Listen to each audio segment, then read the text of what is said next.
What is going on, everybody? Welcome back to Phones and Drones. So, it felt like this was never going to happen, but Apple finally dropped iOS 17.2 Beta 2. This is coming after a little bit of a delay. Usually they release in 1 week or 2 week intervals. Here we are. It's finally out.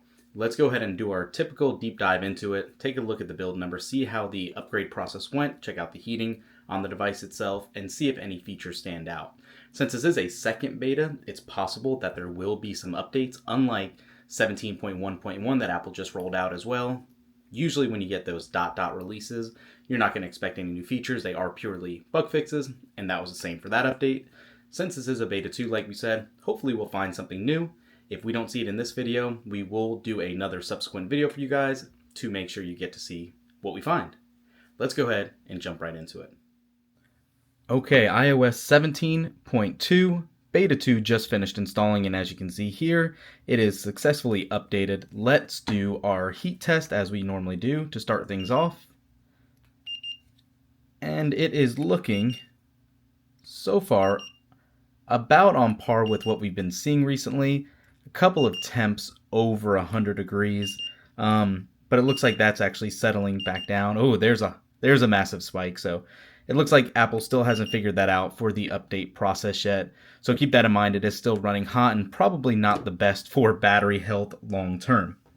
But having said that, iOS 17.2 Beta 2 came in at about 740 megabytes, so nothing crazy. Let me go ahead and log in here so we could take a look at the build number and everything.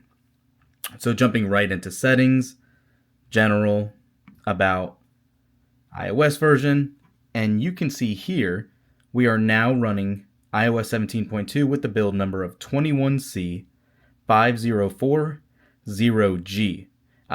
Correct me if I'm wrong, anyone in the comments. I believe we had an F build earlier, so this indicates a step backwards.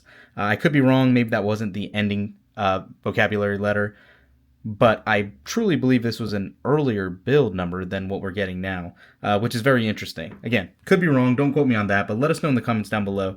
Is this still heading towards release as we would anticipate traditionally?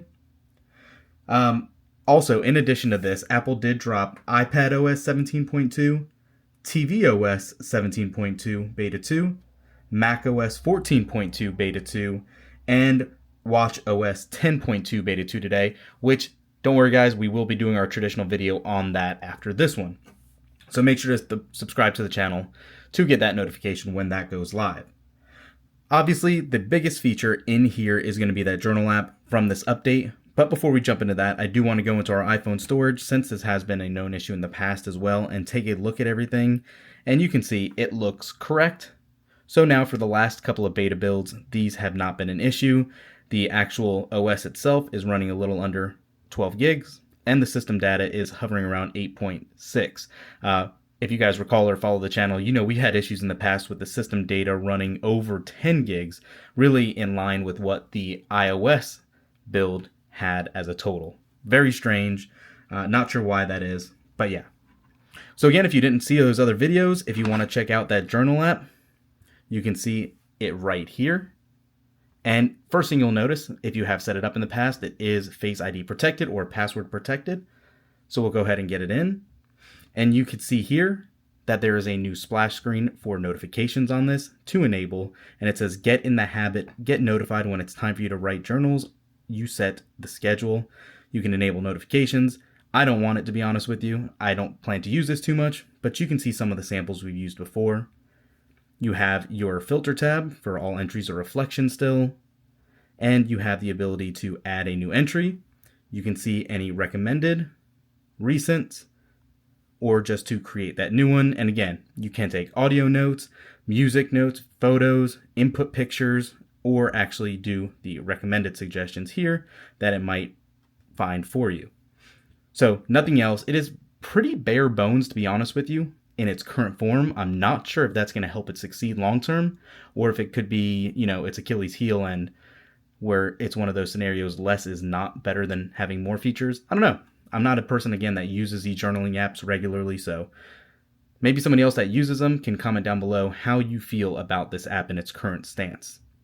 Beyond that, It looks like they might have fixed the reminders widget. I did have issues with that in the past. If you're setting a reminder for something, we'll just say test, and then we'll do test 2.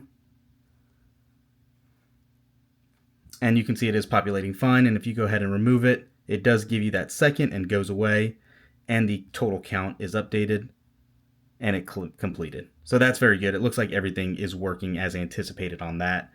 Just jumping back into settings really quick, I didn't see anything new that really stood out here. Let's see if there's any changes to the action button. We did get that change for the accessibility shortcut last time. I'm sorry, the translate shortcut, forgive me. But nothing else seems to have been added here for that. So it does seem like a big bug fix release. I'm hoping battery life will improve. Obviously, it's too early to tell on that yet, but we were having substantial issues with battery drain, as you would anticipate for a first beta. Hopefully this resolves it. It almost became where you had to charge our iPhone 15 Pro Max multiple times a day to get through the day. So yeah, let me know in the comments down below if you find anything. If we discover any other new features we did not talk about here, we will do a subsequent follow-up video for you guys. Thanks for watching. We'll catch you in the next one. Peace.